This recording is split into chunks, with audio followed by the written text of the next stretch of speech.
काशी विश्वनाथ के दरबार की ये तस्वीरें गवाही हैं कि यदुवंशियों का हिंदू धर्म में स्थान क्या है।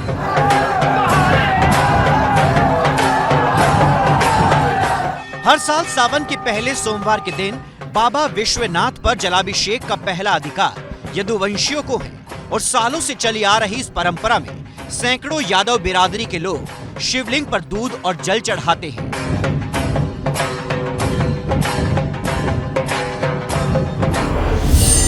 ऐसे में समाजवादी पार्टी के जिला अध्यक्ष ने हिंदू धर्म को लेकर जो बयान दिया है उससे हर यादव इत्तेफाक रखता है, ये मानना सही नहीं होगा। सवाल यह है कि क्या समाजवादी पार्टी हिंदुओं को जाति में बांटने की रणनीति पर काम कर रही है और शुरुआत यादवों से हुई है। सबको अपनी बात कहने का हक है और बहुत सारे ऐसे लोग हैं, ये तो आप भी जानते हैं कि किसी को धर्म में कोई आस्तिक होता है, कोई नास्तिक होता है और उन्होंने धर्म के बरक्स जाति को महत्व दिया है। तो ये डॉक्टर लोहिया कहते थे कि भारत में जो जाति है उसकी जो गहराई है वो हजारों साल की है। इस जाति का नाम बताएं वो तो हिंदू धर्म में ही आती है, ये सब जानते हैं। इस तरह के सवाल इसलिए उठाए जाते हैं कि किस तरह से उत्तर प्रदेश के बुनियादी सवालों को बरगलाया जाए। शिवराज सिंह यादव ने अपने बयान में 10% बनाम 90% आबादी का जिक्र भी किया है, जिसके जरिए अगड़ा बनाम पिछड़ा का विवाद खड़ा करने की कोशिश की गई है। असल में समाजवादी पार्टी पीडीए पॉलिटिक्स के जरिए पिछड़े वोट बैंक को गोलबंद करना चाहती है। पीडीए की परिभाषा को समझें तो पी का मतलब पिछड़ा, डी का मतलब दलित, ए का मतलब अल्पसंख्यक होता है। वैसे सुविधा के हिसाब से ए का मतलब बदलता रहता है। 2024 के लोकसभा चुनाव में समाजवादी पार्टी के इस पीडीए फॉर्मूले ने बीजेपी को नुकसान पहुंचाया था।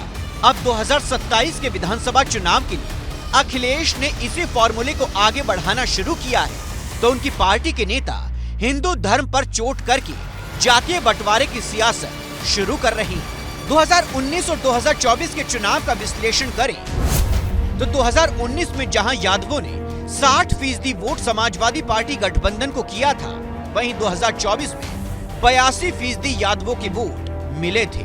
कुर्मी और कोयरी ने 2019 में 14% वोट समाजवादी पार्टी गठबंधन को किया था, तो 24 में 34% हो गया। और अन्य ओबीसी ने 2019 में 18% वोट एसपी गठबंधन को किया था, जो 2024 में 34% पहुंच गया था। 2024 में पीडीए पॉलिटिक्स ने अखिलेश यादव को बड़ी ताकत दी थी। समाजवादी पार्टी को लगता है कि धर्म की काट के लिए जाति का कार्ड खेलना होगा। अब जब यादववाद को आगे रखकर हिंदू धर्म पर हमला हुआ है, तो बीजेपी अखिलेश यादव से सवाल पूछ रही है। और उनकी समाजवादी पार्टी के जिलाध्यक्ष हैं, तो श्री अखिलेश यादव इसी बात को बताएं, वो अपने आप को हिंदू मानते कि नहीं मानते, वो भगवान कृष्ण का वंशज मानते कि नहीं मानते। अब हो गया क्या, कितना घटियापन और इतनी पराकाष्ठा इस समय हो गई है कि हिंदू धर्म के प्रति जो कोई समझ नहीं है, वो कोई भी टिप्पणी करने के लिए छिछोरी हरकत, गैर जिम्मेदार बयानबाजी।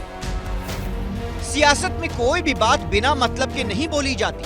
देर सवेर उन बातों का राजनीतिक महत्व पता चलता है। अब समाजवादी पार्टी ने नीचे के स्तर पर धर्म के खिलाफ जाति वाला दांव चला है। देखते जाइए ये कहां तक जाता है।